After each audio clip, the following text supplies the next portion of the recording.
Untuk rekomendasinya itu sebenarnya digunakan pupuk NPK jenis 15-15-64 dan NPK 12-12-17-2. Namun jika tidak tersedia pupuk tersebut, maka bisa gunakan. Assalamualaikum warahmatullahi wabarakatuh. Apa kabar petani sawit Indonesia? Dalam video ini saya akan mengupdate pertumbuhan atau perkembangan pembibitan bibit sawit Sriwijaya Semikron 5 pada usia 5 bulan ya. Nah, untuk perkembangannya alhamdulillah ya, ini cukup subur. Jumlah daunnya sudah sangat banyak ya untuk perkembangan selama 2 bulan setelah pemindahan. Jadi pemindahan ini saya lakukan pada saat usia bibit sawit berumur 3 bulan ya, di polybag kecil atau di pre-nursery baru saya pindahkan. Sebelum melakukan pemindahan, terlebih dahulu saya siapkan media tanamnya, yakni di polybag besar. Ini tanahnya saya gunakan tanah topsoil ya, atau tanah yang merupakan dari kedalaman 0 sampai 30 cm. Itu dinamakan tanah topsoil ya. Jadi sebaiknya kawan-kawan jika melakukan menanam sawit atau pembibitan bibit sawit, gunakanlah tanah yang di kedalaman 0 sampai 30 cm. Itu gunanya agar resapan air berjalan dengan baik ya. Kalau kita gunakan tanah yang lebih dalam daripada itu, maka nanti akan menghambat resapan air. Kemudian tanah ini saya campur menggunakan pupuk rock fosfat dan pupuk dolomit ya, sebanyak 60 gram pupuk dolomit, kemudian dicampur pupuk rock fosfat sebanyak 40 gram. Saya campur dengan tanah di polybag ini, masing-masing polybag berarti 60 dan 40, 60 pupuk dolomit dan 40 rock fosfat, itu takarannya. Kemudian saya biarkan selama 1 bulan sebelum masa pemindahan. Saya siram gunanya untuk memadatkan tekstur tanah agar unsur haranya naik ya, dan zat asamnya turun. Kemudian untuk pemupukan saya lakukan setelah 2 minggu setelah pemindahan. Saya gunakan pupuk NPK. Untuk rekomendasinya itu sebenarnya digunakan pupuk NPK jenis 15-15-64 dan NPK 12-12-17-2. Namun jika tidak tersedia pupuk tersebut, maka bisa gunakan pupuk NPK 16-16-16. Itu saya gunakan pupuk NPK 16-16 karena di toko pertanian tidak tersedia. Untuk pengaplikasiannya atau cara pemupukannya itu dilakukan jaraknya itu 5 cm dari batang ya, jadi sekitar hampir di ujung polybag ini ya. Untuk takarannya itu digunakan sebanyak 7 gram ya per pokok. Nah, itu dilakukan setelah 2 minggu setelah pemindahan. 7 gram itu sebanyak apa sih?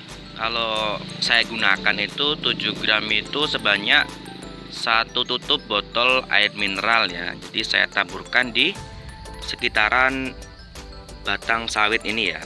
Terlebih dahulu saya siram agar ketika ditaburkan pupuk akan mudah larut ya. Nah, itu untuk perawatannya. Kemudian selain saya gunakan pupuk NPK, untuk perawatan saya cabut juga gulma-gulmanya ya setiap 2 minggu sekali. Kemudian melakukan penyemprotan rutin ya, fungisida merek Antrakol ya. Ini dengan takaran 0,2% ya per liternya. Ini penyemprotan dilakukan setiap 2 minggu sekali. Gunanya untuk apa sih untuk fungisida ini? Ini untuk mencegah bercak daun ya, bercak daun kekuningan. Nah, bisa kita lihat biasanya di pembibitan sawit ini akan terjadi serangan penyakit ya. Seperti ini ya, contoh penyakit bercak daun kekuningan.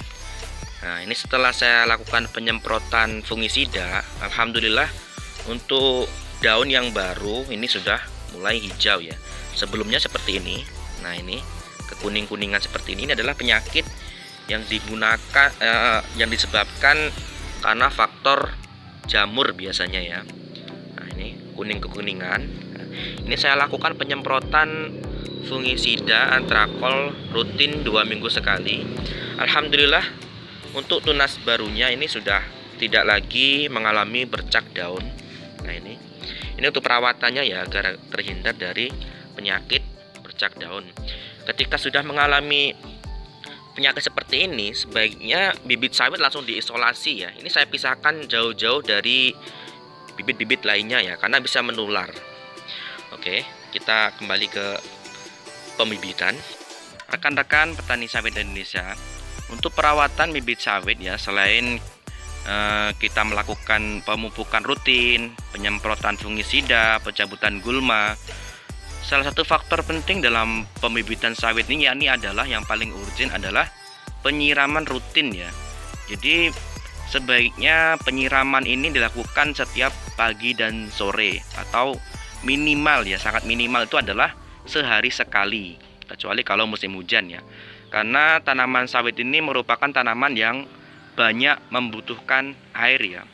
Jika kita lakukan kurang rutin, maka pertumbuhannya pun akan kurang maksimal. Untuk kesimpulan dari video kali ini, dalam melakukan pembibitan sawit, langkah yang utama adalah penyiapan media tanam yang benar ya. Gunakanlah tanah topsoil ya, atau tanah yang berkedalaman 0 sampai 30 cm. Gunakanlah pupuk dasar rock fosfat dan dolomit, atau yang salah satunya kalau memang tidak ada, gunakan dolomit atau rock fosfat. Namun lebih baik lagi gunakan dolomit dan rock fosfat sebanyak 60 gram dan 40 gram ya. 60 gram pupuk dolomit dan 40 gram pupuk rock fosfat dicampur dengan tanah di polybag ini ya. Diamkan selama 1 bulan, kemudian disiram. Kemudian pemupukan yang rutin yakni 2 minggu sekali setelah pemindahan, yakni sebanyak 7 gram. Selanjutnya adalah pencabutan gulma, penyemprotan fungisida, dan penyiraman yang rutin. Nah, setelah kita lakukan perawatan, kita tinggal serahkan semuanya pada Allah Subhanahu wa Ta'ala ya. Rekan-rekan petani sawit Indonesia, jadi kesimpulan yang paling penting dalam melakukan penanaman bibit sawit ini adalah perawatan ya.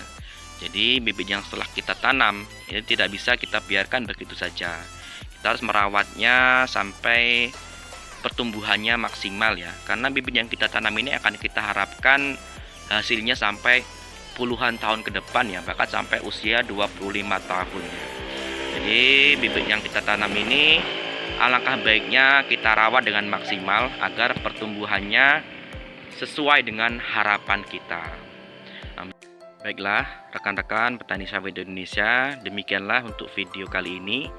Semoga saja video ini dapat bermanfaat untuk rekan-rekan sekalian. Dan apabila ada yang kurang berkenan, saya mohon maaf. Dan jika ada kalimat yang kurang tepat, silahkan dikirim di kolom komentar ya. Oke. Bibit ini akan saya pindahkan setelah usia 6 bulan ya.